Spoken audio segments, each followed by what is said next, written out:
네, 뉴스타트 3부로 이어가겠습니다. 첫 소식입니다. 2026 북중미 월드컵 조별리그에서 탈락한 우리 축구대표팀이 인천공항을 통해 귀국했습니다. 홍명보 전 감독은 취재진 질문에 아무런 답변 없이 공항을 떠났는데요. 취재기자 연결해서 자세한 소식 알아보겠습니다. 김동민 기자, 물리적인 충돌은 없었습니까? 네, 축구대표팀은 예정보다 45분 정도 이른 3시 15분쯤 인천국제공항에 도착했습니다. 홍명보 감독이 입국장의 모습을 드러내자 팬들의 야유가 쏟아졌습니다. 패배의 원인과 사퇴 이후의 계획을 묻는 취재진의 질문에는 아무 답변 없이 공항을 빠져나갔습니다. 100명이 넘는 경찰력이 배치되며 물리적 충돌은 없었습니다. 잠시 현장 분위기 들어보겠습니다.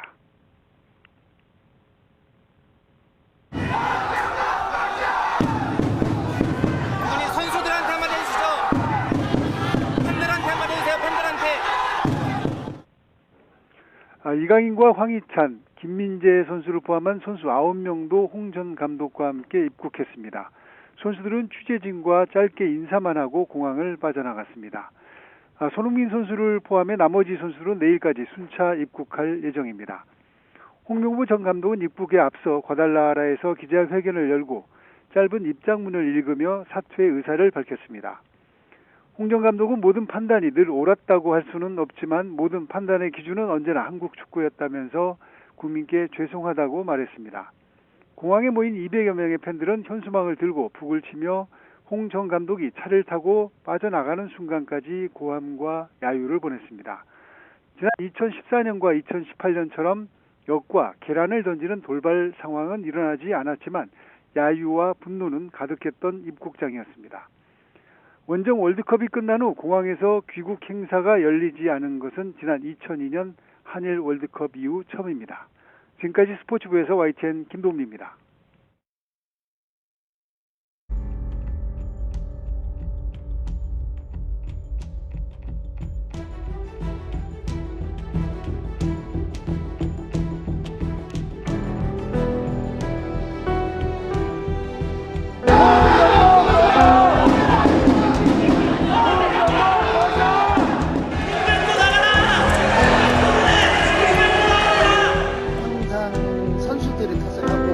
자신의 전술의 부재와 자신의 잘못된 점을 정확히 파악을 못하고 계시더라고요. 더 이상 그런 사람은 대한민국 축구계에 남아있어서 절대 안 된다고 생각해서.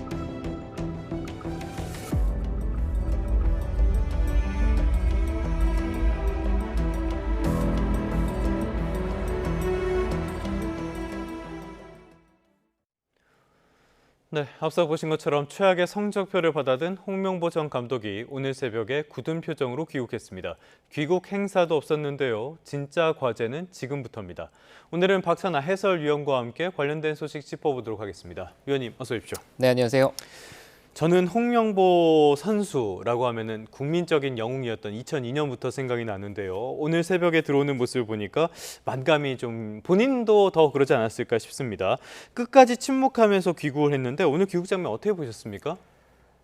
우리가 2006년 북중미 월드컵에서 실망스러운 성적이라고 표현하기도 너무 완곡한 표현이라고 생각을 하고요. 엉망이었죠, 뭐. 엉망, 그리고 처참한 대한민국 역사상 최악의 월드컵 성적표를 받아들인 것과는 별개로 우리 대표팀 전 감독 그리고 일부 선수단의 귀국 장면이었잖아요. 네네. 그 장면을 지켜보는 거는 참 마음이 아팠고요.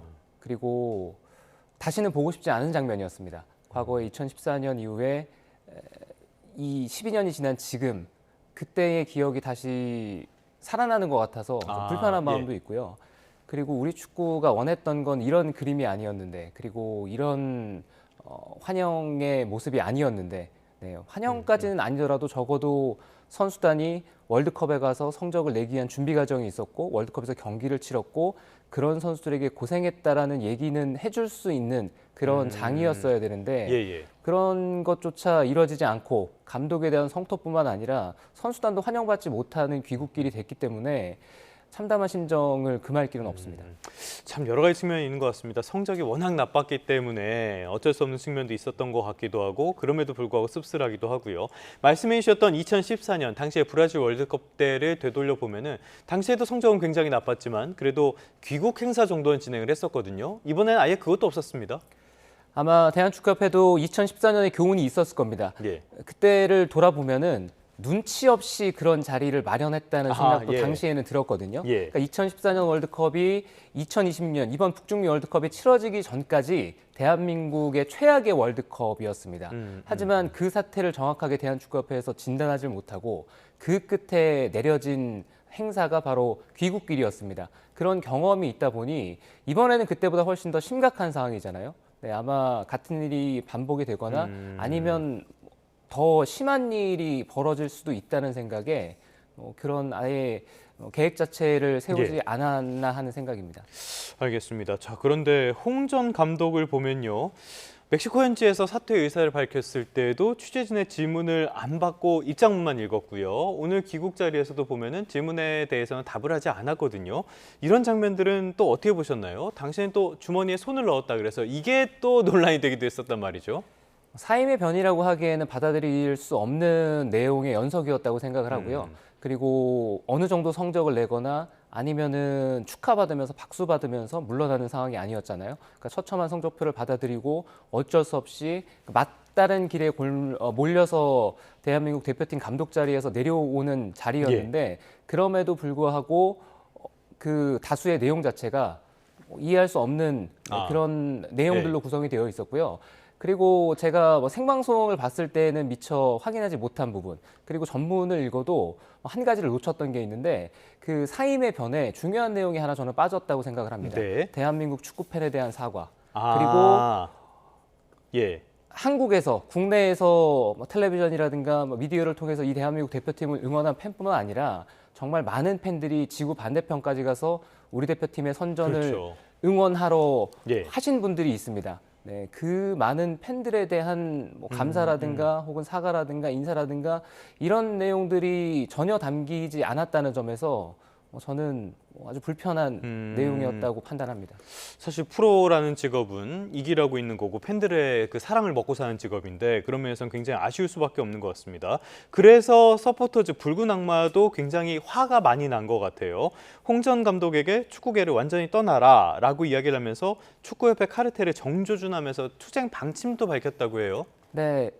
타이밍이 약간 아쉬운 면도 없지 않아 있습니다. 왜냐하면 홍문병 감독이 2년 전에 부임했을 때 충분히 여론을 조금 더 크게 만들고 그리고 상황을 다른 쪽으로 끌고 갈 수 있는 기회도 있었습니다만 그런 기회에서 스스로 목소리를 내지 않았던 쪽이거든요. 예. 네, 그런데 뭐 상황이 결과까지도 이렇게 되고 보니까 아마 대한민국 축구 대표팀을 응원하는 공식 서포터 쪽에서도 얘기를 하지 않았나 싶은데 그만큼 사안이 심각하다는 거고요. 네. 그리고 팬들이 정말 많이 실망했다는 뜻이기 때문에 이 여론의 심각성, 사태의 심각성 이런 것들을 더 심각하게 받아들여야 될 때라고 봅니다. 저도 이제 클립에 달린 댓글 같은 것들을 보니까 여론은 확실히 정말 무시무시한 수준인 것 같던데요. 선수에게도 한번 초점을 맞춰볼까요? 오늘 새벽에 손흥민 선수가 SNS에 글을 올렸습니다.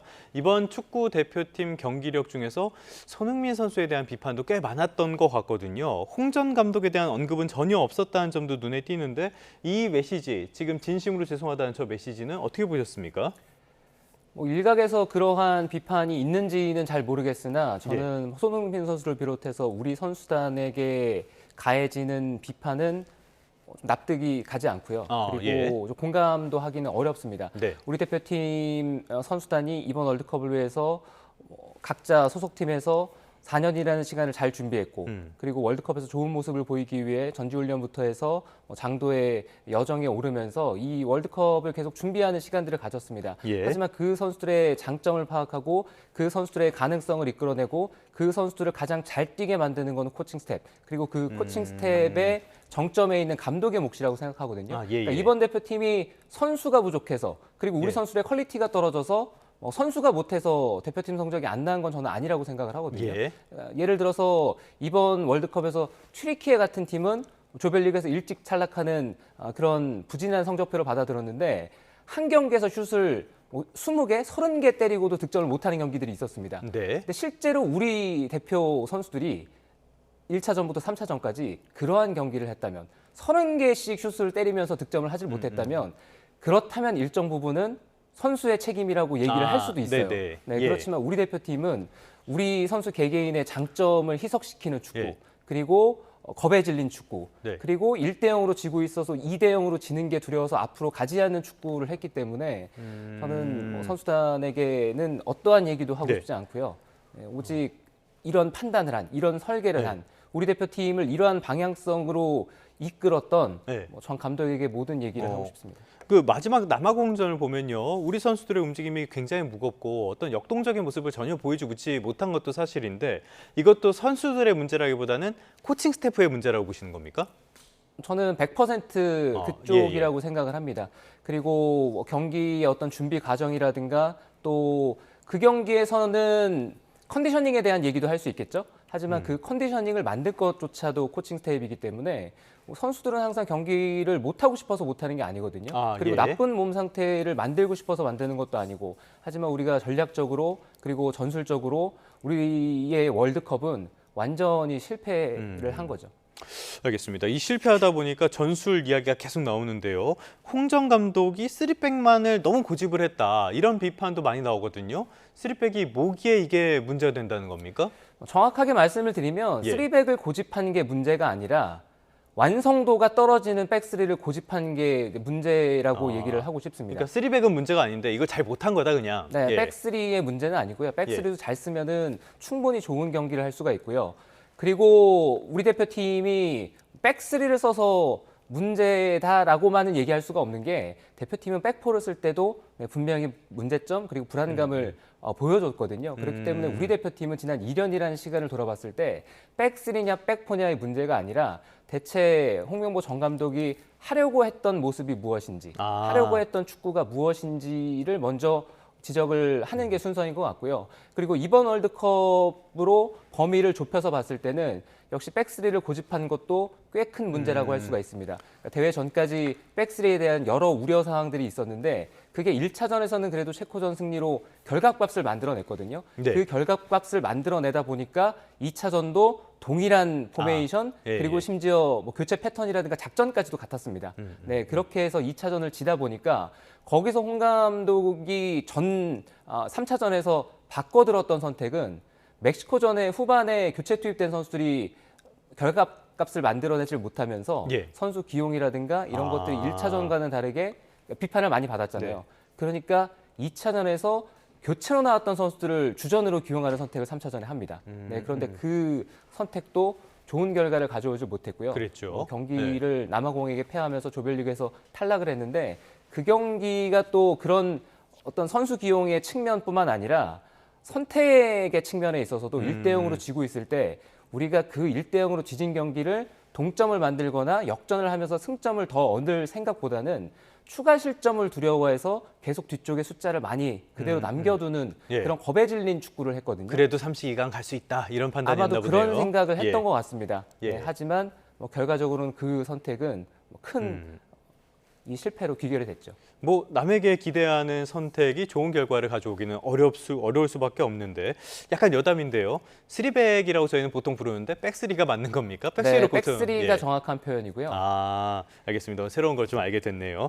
자, 이 축구협회에 대한 이야기도 한번 해봐야 되겠는데요. 결과적으로는 축구협회에 대한 대수술이 필요할 것 같습니다. 첫 번째로는 당장 6개월 뒤에 아시안컵 감독이 지금 공백이 돼버린 문제가 있단 말이죠. 어떤 감독을 뽑아야 될까요? 당장 몇 개월 뒤에 있을 아시안컵을 목표로 하고 새로운 감독을 선임하는 것보다는 예. 상황이 이렇게 됐습니다. 그러니까 우려했던 상황이거든요. 월드컵을 잘 치르지 못할 때 당장에 한 반년 뒤에 있을 아시안컵에서도 우리 대표팀이 좋은 성적을 내지 못할 가능성이 크기 때문에 이런 것들까지도 우려를 했던 건데 결과가 일단 이렇게 됐습니다. 그래서 몇 개월 뒤에 있을 아시안컵에서 우리 대표팀이 좋은 성적을 내면 좋겠지만 예. 사실 현 상황으로 봤을 때는 우리의 어떤 전략 전술 자체가 완전히 무너진 상황에서 다시 만들어 가야 되기 때문에 그 시간이 촉박합니다. 감독부터 공석이 됐고 감독부터 다시 선임을 해야 되는데 예. 아시안컵을 보고 이 아시안컵에서 무조건 성적을 내기 위한 감독 선임보다는 아시안컵을 통해서 성적을 내면 좋고 성적을 내지 못하더라도 어느 정도 우리 대표팀을 잘 이끌 수 있는 가능성을 보여줄 수 있는 네, 그런 능력을 가진 감독을 먼저 발탁하는 게 우선일 것 같고요. 예. 그 인물이 국내 감독이든 외국 감독이든 저는 상관은 없다고 생각합니다. 아, 예. 네, 그런 업적이 있으면 좋고 가능성을 보일 수 있으면 좋고 그리고 뭐 철학을 가질 수 있으면 가장 좋기 때문에 심사숙고해서 좋은 감독을 선임을 했으면 합니다. 알겠습니다. 지난 일은 지난 일이고요. 이미 손은 떠났으니까 이제부터는 외양간을 잘 고치는 그런 작업이 필요하겠습니다. 지금까지 박찬아 해설위원과 함께 이번 32강 탈락과 관련된 후폭풍 살펴봤습니다. 오늘 말씀 고맙습니다.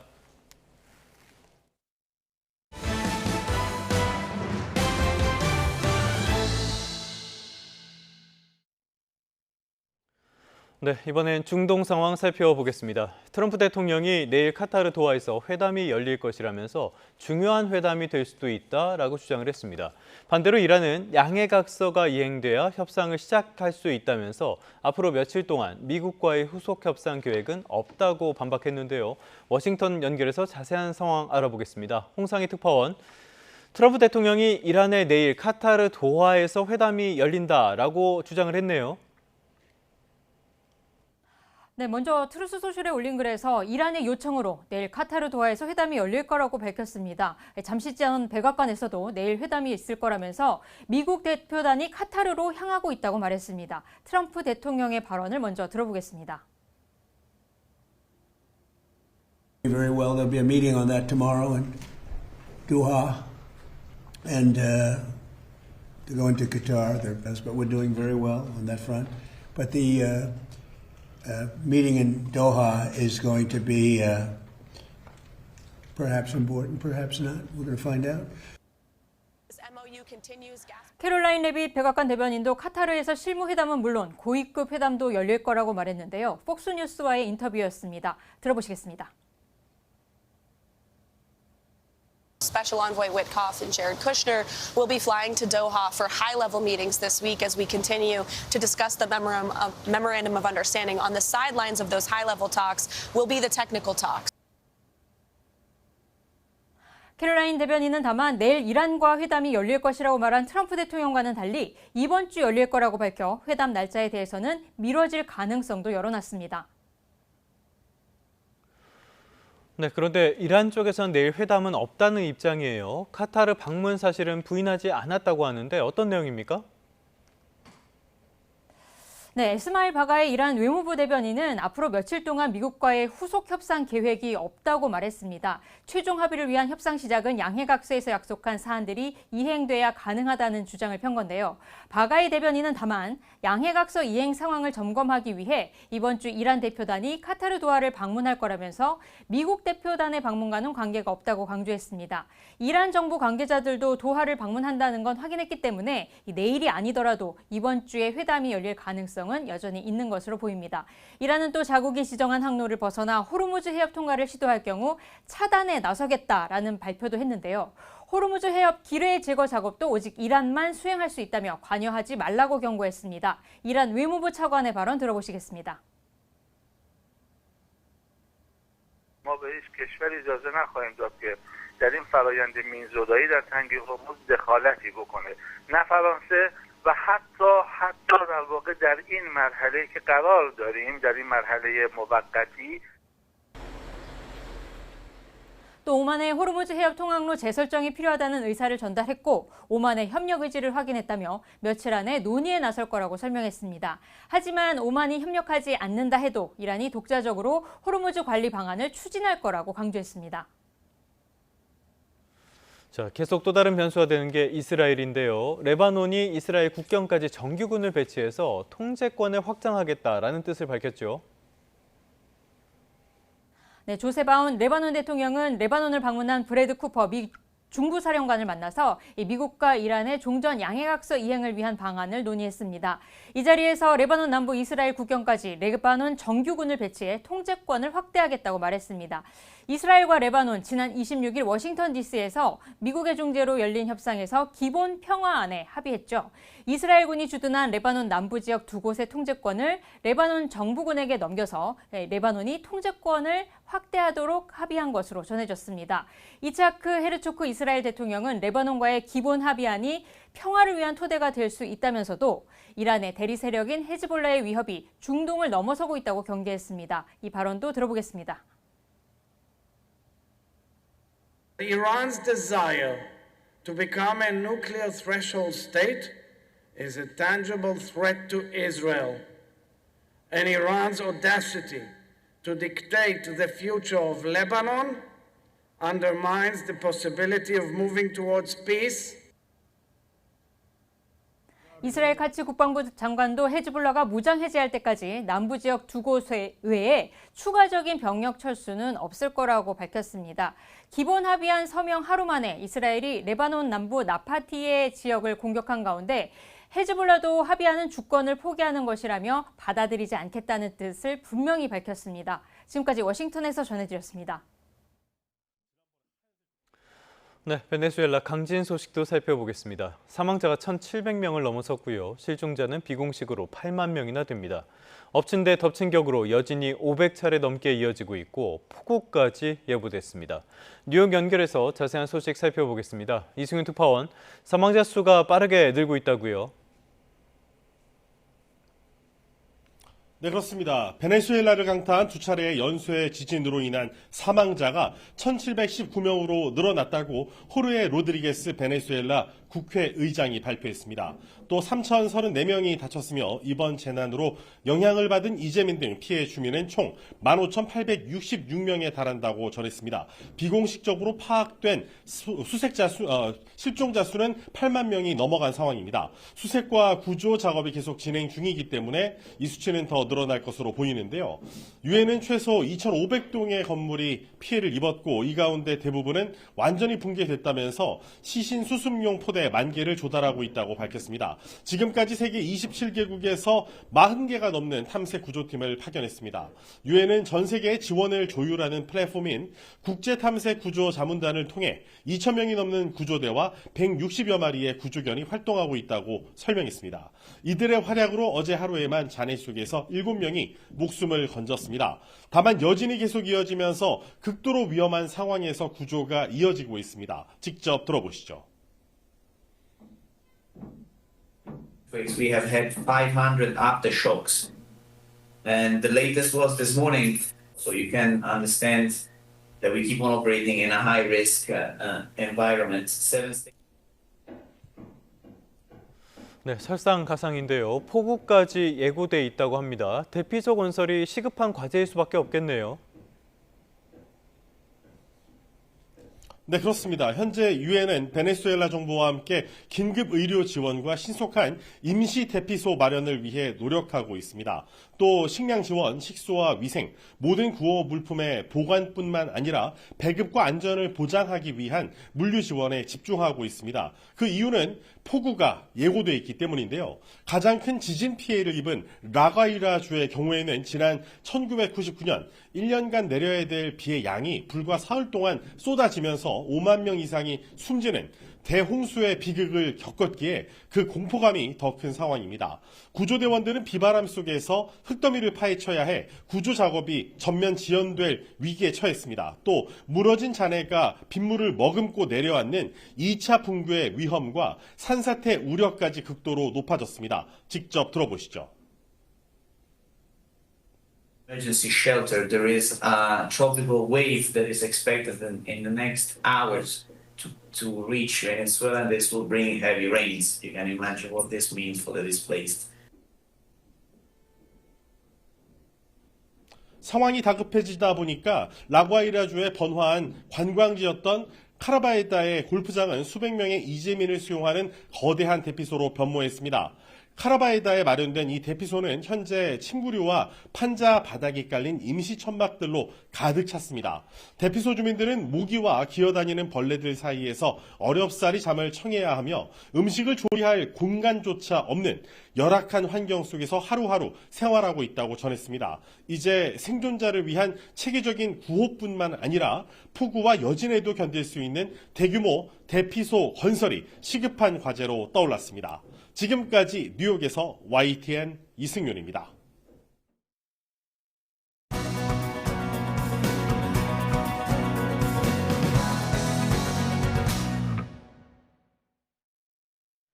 정부가 어제 3대 메가 프로젝트를 발표했습니다. 삼성전자와 SK그룹에서 발표한 투자 규모만 4,700조 원이 넘는데요. 이게 현실 가능한 프로젝트인지 관련해서 김태봉 아주대 경제학과 교수와 함께 짚어보겠습니다. 어서 오세요. 네, 안녕하십니까. 네, 규모가 상당합니다. 4,700조 원. 일단 반도체, 피지컬 AI 그리고 AI 데이터 센터 이 세 가지가 핵심일 텐데 어제 발표에 그 중요한 내용이 어떤 거였습니까? 이 4,700조 하니까 이제 감이 잘 안 오실 수 있는데 예. 일단은 이게 우리나라 GDP 연간 GDP의 약 2배 정도 됩니다. 그러니까 1년 동안에 이제 GDP가 한 2,000 뭐 몇백 조가 될 텐데 그거에 한 2배 되는 금액이고요.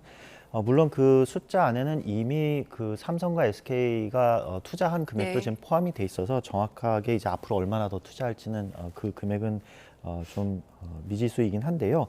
일단 그 세 가지 꼭지가 있죠. 첫 예. 번째가 이제 반도체 클러스터를 이제 조성을 해서 뭐 생산 능력을 2배 확충한다라는 계획이 있고요. 두 번째는 이제 피지컬 AI와 관련된 그런 산업 기반 인프라를 또 구축을 한다. 그리고 이제 AI 데이터 센터를 지방 곳곳에 이렇게 분산을 해서 투자를 하겠다라는 것이 이제 핵심 내용인 것 같고요.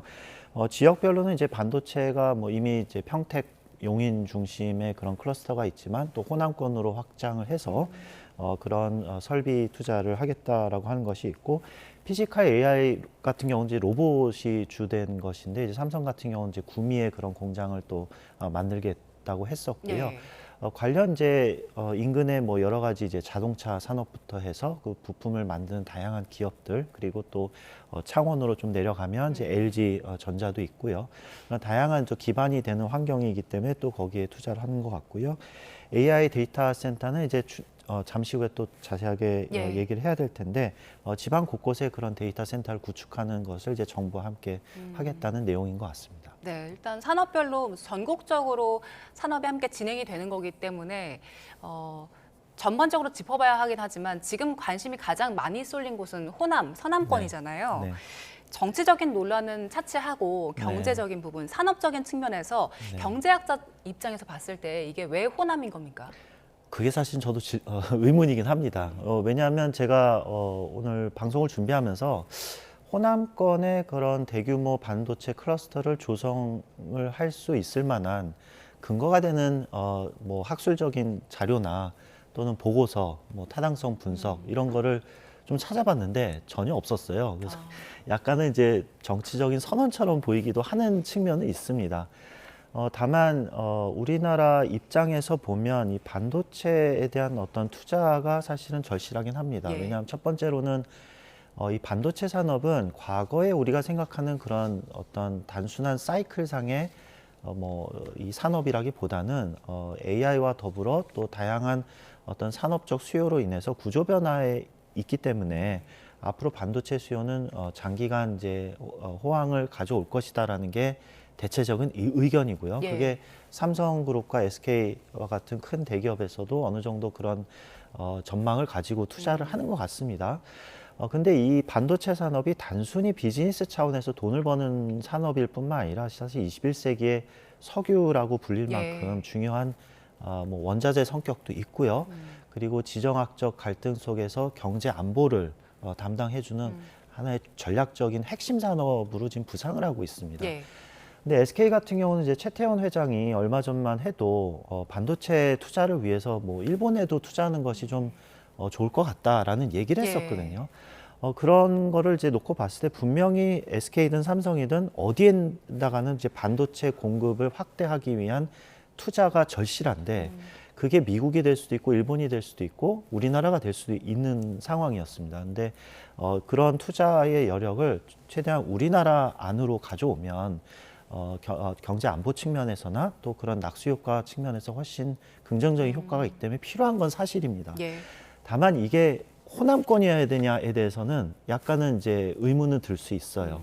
근데 이제 한 가지는 이제 제가 한 부분은 동의할 수 있는 거는 지방 투자에 대한 것은 절실합니다. 예. 우리나라의 이제 수도권 집중, 여러 가지 이제 불균형적인 어떤 이 양극화 때문에 사실 우리나라의 저성장 또 저인구, 저출산, 발목 잡는 여러 가지 문제를 양산하고 있거든요. 그런 차원에서 지방으로 내려가고 투자를 하는 거는 바람직합니다. 근데 그게 뭐 강원 지역, 뭐 영남 지역 또는 제주 지역 대비 왜 호남 지역이어야 하느냐에 대한 질문에 대해서는 사실은 정부의 어떤 이런 발표 자료를 봤을 때 좀 미비한 부분은 있는 것 같습니다. 예, 균형 발전 측면에서는 지방에 공장이 가는 게 맞지만 말씀하신 것처럼 이게 생태계가 잘 구축됐느냐 이런 부분에 대한 의문점들은 네. 여전히 남아 있는 것 같아요. 네. 사실 이 메가 프로젝트가 성공한다면 경제 효과가 상당할 것이기 때문에 성공을 하면 좋겠습니다만 그 과정에서의 해결해야 할 과제들이 여러 남아 있잖아요. 대표적으로 뭐 전력망이라든지 용수 문제가 있을 텐데 전력망 먼저 좀 짚어볼게요. 그 6.3 기가와트 정도가 좀 안정적으로 공급이 돼야 한다고 하는데 가능합니까? 원전을 많이 지어야겠죠. 예. 근데 사실 정부에서는 뭐 재생에너지 이런 얘기를 하는데요. 반도체 팹 공장에 필요한 전력, 수요는 사실은 굉장히 안정적이어야 됩니다. 그러니까 안정적이어야 된다는 게 이 전압의 어떤 오차 범위가 굉장히 작아야 되고요. 그런 작은 오차 범위를 낼 수 있는 그런 발전소는 사실 원전밖에 없습니다. 그래서 이제 TSMC 같은 경우 미국의 아리조나에 이제 공장을 지을 때 가장 어느 지역에다가 짓느냐를 이제 결정할 때 원전이 어디 있느냐를 가지고 결정을 했었습니다. 그러니까 아리조나에 원자력 발전소가 있는 바로 옆에다가 공장을 세웠거든요.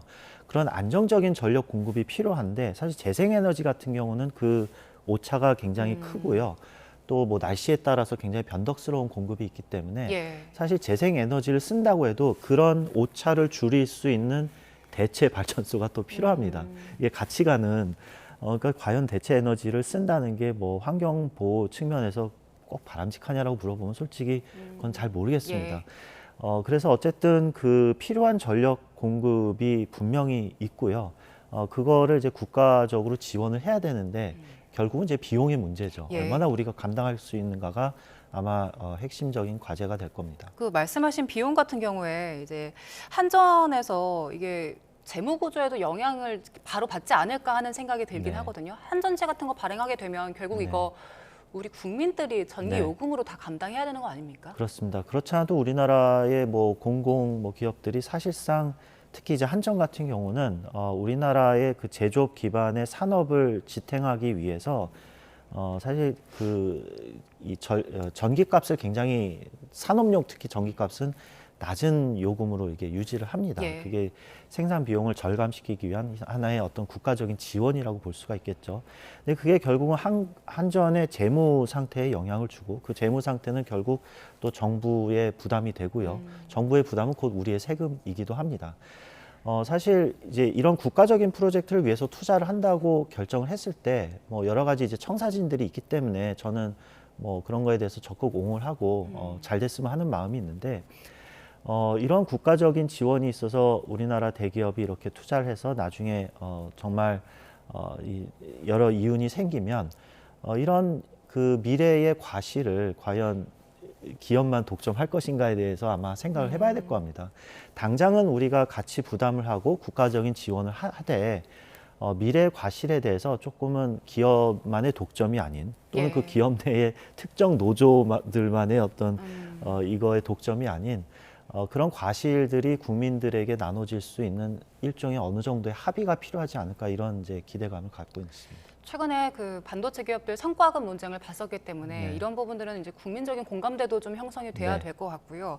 두 번째로 또 짚어봐야 되는 게 깨끗한 용수가 공급 가능한가 이 부분인데 하루에 65만 톤으로 제시를 했습니다. 근데 뭐 대통령이나 김성환 장관 같은 경우에는 하루 뭐 100만 톤 공급이 가능하다 이렇게 얘기를 했었거든요. 네. 65만 톤 그럼 충분히 가능한 겁니까? 이게 뭐 저는 이쪽 전문 분야는 예. 아닙니다만 제가 좀 조사를 해보니까 단순히 용량의 문제만은 아닌 것 같습니다. 이제 일단 용량의 문제도 있죠. 이게 농업용으로 쓰이는 물을 대체해서 이렇게 쓰는 거냐, 네. 아니면 남아도는 어떤 물을 쓰는 거냐에 대한 문제도 있고요. 또 지난 정부에서 어떤 환경 관련 이제 보고서를 보면 결국 이제 호남 지역은 섬진강, 영산강 유역인데 거기가 2030년대가 되면 이제 물 부족 그 지역이 될 거라는 전망이 있었습니다. 그게 뭐 맞을 수도 있고 틀릴 수도 있는 얘기입니다만 그런 전망이 있었다면 그거에 대해서 우리가 어떻게 대처를 할 것인지에 대한 이제 준비가 필요할 거고요. 그다음에 이제 물에 대한 용량 말고도 사실은 물의 수질도 굉장히 중요합니다. 반도체 이 공정에 있어서 이제 울트라 퓨어 워터라고 그러죠. 초순수 품질의 물이 필요합니다. 굉장히 깨끗한 예, 물인 그렇습니다. 거네요. 그러니까 이 물을 담수화를 해야 되고요. 또 정제를 해야 됩니다. 그 과정 하나하나 자체가 모든 게 비용이죠. 거기에는 또 다른 이제 전력 수요가 필요할 것이고요. 그런 여러 가지 이제 인프라에 대해서 우리가 국가적으로 투자를 하고 지원을 해줘야 되는데 그게 과연 얼마나 심도 있게 검토가 되고 분석이 되고 학술적인 뭐 수준에서의 어떤 엄밀한 분석이 있었는지는 조금은 좀 의아한 측면이 있어서 그런 게 좀 아쉽다는 말씀을 드리고 싶습니다. 그리고 또 한 가지 중요한 게 시기인 것 같아요. 그 반도체 사이클이 뭐 2028년쯤이면 끝날 수 있다는 전망도 나왔었는데 정부에서는 이거 패스트트랙으로 인허가 좀 빠르게 진행한다고 해도 28년이면 이제 2년밖에 남지 않았거든요. 그때 가서는 이제 공급이 너무 많아지는 거 아니에요? 그거는 솔직히 미지의 영역인 것 같습니다. 이제 기존에 우리가 반도체 산업의 사이클이라고 하면 사실 그 공급자 우선의 어떤 사이클이었습니다. 즉, 이 반도체 메모리를 만드는 업체가 대량 생산을 해서 밀어넣기를 해서 이제 시장에 공급을 해서 그 컴퓨터 부품으로 쓰이고 했었는데 이게 이제 너무 많아지다 보면 가격이 떨어지면서 이제 다운 사이클이 생기고요. 다운 사이클이 생기면서 또 반도체 기업의 수익 구조가 악화가 되면은 투자가 이제 줄어드니까 또 그런 설비가 이제 줄어들면서 다시 공급이 줄어드는. 하지만 줄어들면서 다시 이제 가격이 올라가기 때문에 또 투자가 늘어나면서 대량으로 또 밀어내는 그런 이제 반복적인 사이클. 근데 이제 수요는 한정이 돼 있었죠. 컴퓨터 부품, 뭐 기껏해야 핸드폰 관련 메모리였는데 지금에 있어서의 반도체에 대한 수요라는 건 단순히 이제 컴퓨터 부품과 이런 뭐 모바일 정도 수준이 아니라는 겁니다. 그러니까 AI 혁명과 관련해서 데이터 센터가 구축이 되고 거기에는 대규모의 이제 반도체가 들어가고 그것뿐만 아니라 우리가 뭐 컴퓨터 이외에도 이제 모든 부품들이 다 반도체화가 돼가고 있습니다. 심지어는 내연기관 중심의 자동차도 어느새 거의 전자장비가 들어와서 반도체화가 됐고요. 이제는 이제 로봇 시대가 이제 열리면 그거에 대한 반도체 수요는 늘어날 겁니다. 근데 이런 구조 변화의 어떤 큰 추세가 바뀔 때는 사실은 이게 어디까지 갈지는 누구도 모릅니다. 그렇기 때문에 뭐 미리 뭐 예단하기는 어렵지만 어쨌든 이런 식의 과감한 투자가 결국은 미래에 큰 과실을 가져올 수 있는 것도 있기 때문에 어떻게 보면 뭐 그게 합리적인 투자일 수도 있다는 생각은 듭니다. 기본 수요 자체가 워낙 크게 늘어날 거기 때문에 여기에 대해 대비하는 것도 필요하겠다라는 말씀이신 거죠. 증시 얘기를 좀 해볼 텐데 코스피가 어제 많이 떨어졌습니다. 외국인이 7조 7천억 원 넘게 순매도했는데 이게 역대 최대 규모더라고요. 근데 떨어진 거 보니까 반도체 기술주 중심으로 빠졌던데 어제 정부에서 이런 대규모 투자 프로젝트 발표했는데 왜 떨어진 겁니까? 근데 뭐 꼭 정부 발표 때문에 떨어진 것 같지는 않고요. 이제 발표하고 직후에는 또 살짝 반등하는 측면도 있긴 또 있어서. 이런 투자 프로젝트 발표하면 오르는 거 아니에요? 뭐 앞으로 며칠 좀 더 지켜봐야 될 것 같습니다. 그 부분에 대해서는 일단은 그 뭐 코스닥 뭐 얘기를 잠시 후에 할 수도 있겠지만 이제 AI 그 데이터 센터 관련해서 이제 정부가 적극적으로 이거를 투자를 한다고 그랬었어요. 이제 배경은 이제 첫 번째로는 AI 데이터 센터가 사실 이것도 안보 산업과 관련이 있어서 소버린 AI, 또 우리나라 국가 안보, 공공 서비스, 금융망 이런 것들이 이제 해외에 있는 글로벌 빅테크에 너무 종속이 되면 국가의 문제가 되니까 그걸 이제 투자를 하겠다고 하니까 이제 코스닥에서의 반응은 일부 이제 뭐 건설주라든지 그다음에 AI 데이터 센터의 이 병목을 일으키는 것 중에 결국은 전력인데 2차 전지가 굉장히 중요하게 이제 부각이 되면서 그런 거에 일부 좀 수혜를 받는 종목들이 있는 것 같았습니다. 단지 이제 SK 삼성 중심의 코스피의 이 반도체 대형주들은 사실 어떻게 보면 뭐 여러 가지 지금 핑계는 될 수 있지만 지금까지 너무 많이 달려와서 너무 많이 오른 측면 때문에 조금 조정받는 게 저는 크다고 생각을 하고요.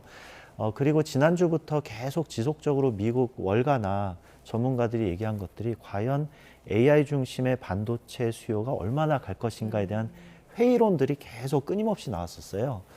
그래서 그런 부분들이 뭐 마이크론 주식에도 가격에도 영향을 주고 그런 이제 약간 경계감, 그동안 너무 올랐다라는 것, 그다음에 앞으로 이게 지속이 될 건가에 대한 의구심이 섞이면서 약간은 좀 조정받고 있는 형태인 것 같습니다. 시장의 그 회의론 반대 목소리는 계속해서 나오긴 하네요. 앞서 코스닥 말씀을 해주셨는데 결국에는 그 자금이 이동을 한 거잖아요. 근데 장기적으로 봤을 때 이게 기대감을 넘어서 뭐 실적이나 수급 측면에서도 뒷받침을 해줄 수 있는 겁니까?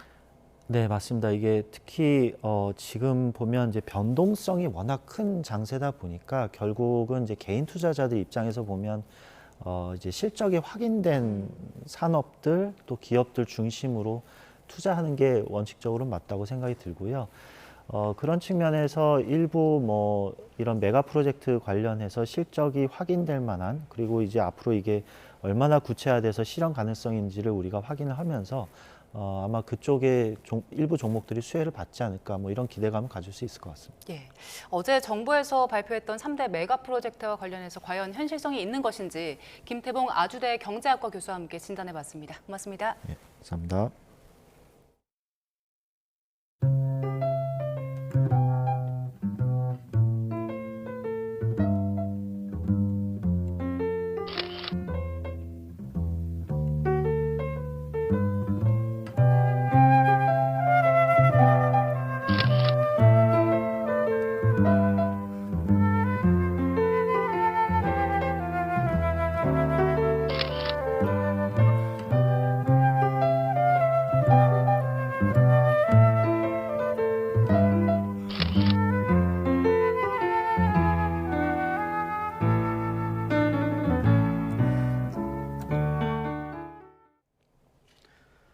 네, 끝으로 출근길 날씨 살펴보겠습니다. YTN 야외 스튜디오 연결합니다. 원희다 캐스터.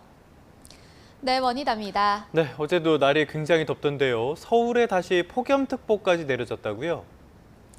네, 그렇습니다. 현재 서울 등 수도권과 충청 곳곳에 폭염주의보가 발효 중입니다.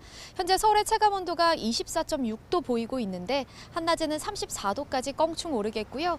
그 밖에 중부 곳곳으로 특보가 확대 발표될 가능성이 있겠습니다. 네, 오늘 비나 소나기 소식도 있다고요? 네, 오늘 아침까지 경기와 강원 중북부에 소나기가 지나겠고 또 오후에는 내륙 곳곳에 또다시 소나기가 예보됐습니다. 오늘 소나기가 내리지 않을 때는 구름 사이로 자외선이 매우 강하겠습니다. 그럼 자세한 전국 날씨 살펴보도록 하겠습니다. 오전 8시를 향해 가는 지금 현재 서울과 광주가 23도를 넘어서고 있고요. 한낮에는 서울과 청주 33도, 대구 32도까지 오르는 등 예년 기온을 3도에서 5도가량 웃돌며 덥겠습니다. 오늘 오후에 내륙에 예상되는 소나기의 양은 5에서 최대 50mm가 되겠고요. 곳에 따라 벼락과 돌풍, 우박을 동반한 시간당 20mm 안팎의 강한 소나기가 쏟아질 수 있겠습니다. 더위 속 내일은 제주와 남해안에 비가 내릴 텐데 이 비가 올여름 장마의 시작이 될 가능성이 있겠고요. 제주도에는 강하고 많은 비가 집중될 전망입니다. 한여름 더위가 기승을 부리면서 전국의 폭염 위기경보가 관심에서 주의 단계로 상향됐습니다. 온열 질환에 걸리지 않도록 각별히 유의하시기 바랍니다. 지금까지 YTN 원희다입니다. 네, 6월 30일 YTN 뉴스타트 모두 마무리하겠습니다. 잠시 뒤 뉴스업이 이어집니다. 시청해주신 여러분 고맙습니다.